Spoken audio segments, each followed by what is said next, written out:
मुंबईच्या साकी नाक्यामध्ये मॅनहोलमध्ये पडून एका व्यक्तीचा मृत्यू, 25 फूट खोल मॅनहोलमध्ये पडून असलम शेख यांचा मृत्यू, पालिका प्रशासनाचा ढिसाळ कारभारावर प्रश्नचिन्ह। साकी नाका दुर्घटना प्रकरणात सहाय्यक आयुक्तांसह 4 अधिकारी निलंबित, तर कंत्राटदारावर गुन्हा दाखल, महापौर रितू तावडेंची माहिती। पालिकेकडून मृतांच्या कुटुंबियांना 10 लाखांची आर्थिक मदत जाहीर, मॅनहोलवर जाळ्या बसवताना सुरक्षेची काळजी घेतली गेली नाही, पालिका आयुक्त अश्विनी भिडेंची कबूल। भाजपचे मुंबई अध्यक्ष अमित साठम यांचा असंवेदनशीलतेचा कळस, जयंत पाटलांना साकी नाक्याची दुर्घटना सांगताना साठम हसले, तर वक्तव्याचा विपर्यास केला, साठम यांचं स्पष्टीकरण।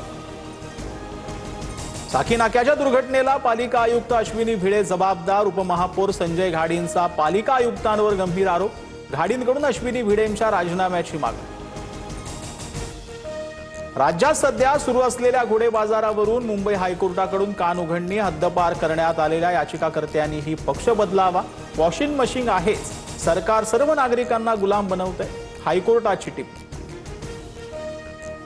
विधान परिषदेचे उपसभापती सचिन अहिर यांचा शरद पवारांना फोन, उद्या भेटीसाठी येणार, फोनवरून पवारांना सांगितलं, शरद पवारांनी फोनवरून अहिर यांना शुभेच्छा दिल्या। सचिन आले, आता त्यांची टीमही येणार, अहिरांच्या शिवसेना पक्षप्रवेशावर बच्चू कडूंचं वक्तव्य, तर टीमची गरज काय, आधी मला तर खेळू द्या, काही स्कोर केल्यानंतर दुसरे प्लेयर आणणार, अहिरांचं सूचक वक्तव्य। उद्धव ठाकरेंची उद्या पत्रकार परिषद होणार, मातोश्रीवर दुपारी 12:30 वाजता पत्रकार परिषद, राम मंदिर दान चोरी घोटाळ्यासंदर्भात राज्यव्यापी आंदोलनाची घोषणा करणार।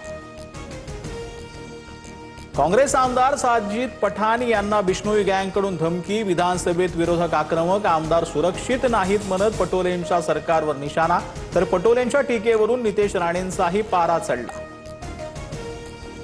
केतन अग्रवाल हत्या प्रकरणात आरोपी सिया आणि चेतनची लाय डिटेक्टर टेस्ट होणार, सूत्रांची माहिती, चौकशीत दोघांच्या जबाबात विसंगती आढळल्यानं टेस्ट घेण्याचा निर्णय। ठाण्यातील मुंबऱ्यात साचलेल्या पाण्यात करंट लागून 17 वर्षीय तरुणीचा मृत्यू, कादर पॅलेस परिसरातील यास्मिन पार्क इमारतीबाहेरील घटना, एका खासगी कंपनीच्या निष्काळजीपणामुळे जीव गेल्याचा आरोप।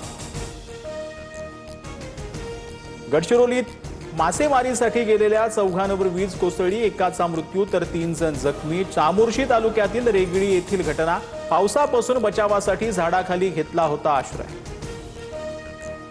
रायगड आणि पुण्याला उद्या पावसाचा रेड अलर्ट, तर मुंबईसह काही जिल्ह्यांना पावसाचा ऑरेंज अलर्ट, राज्यात पुढील 5 दिवस चांगला पाऊस पडणार, हवामान विभागाचा अंदाज। शेती कामासाठी गाळ आणि मुरमांवरील रॉयल्टी रद्द, महसूल मंत्री चंद्रशेखर बावनकुळे यांची घोषणा, शेतकऱ्यांची अडवणूक करणाऱ्या अधिकाऱ्यांवर कारवाई होणार। सांगली जिल्हा मध्यवर्ती बँकेच्या नोकर भरतीला मुख्यमंत्र्यांकडून ब्रेक, गोपीचंद पडळकर आणि सदाभाऊ खोत यांची माहिती, पवारांच्या राष्ट्रवादीचे नेते जयंत पाटील यांना मोठा धक्का। टीईटी पेपर फुटी प्रकरणात तपासाला वेग, पोलिसांकडून आणखी 3 जणांना अटक, बिहारच्या पटनामधून 2 जणांना तर जम्मूमधून 1 जण ताब्यात, अटकेतील आरोपींची संख्या आता 7 वर। अहिल्यानगरच्या श्रीरामपूर शहरात भर दिवसा गँगवॉर, जुन्या वादातून तरुणावर धारदार शस्त्रानं हल्ला, गोळीबार झाल्याची ही माहिती, आरोपी विरोधात गुन्हा दाखल। बदलापूरमध्ये खड्ड्यात दुचाकी आदळून महिलेचा मृत्यू, जांभळेगाव पुलावरील दुर्घटना, टिटवाळ्याच्या गणपतीचं दर्शन घेऊन परत येताना अपघात।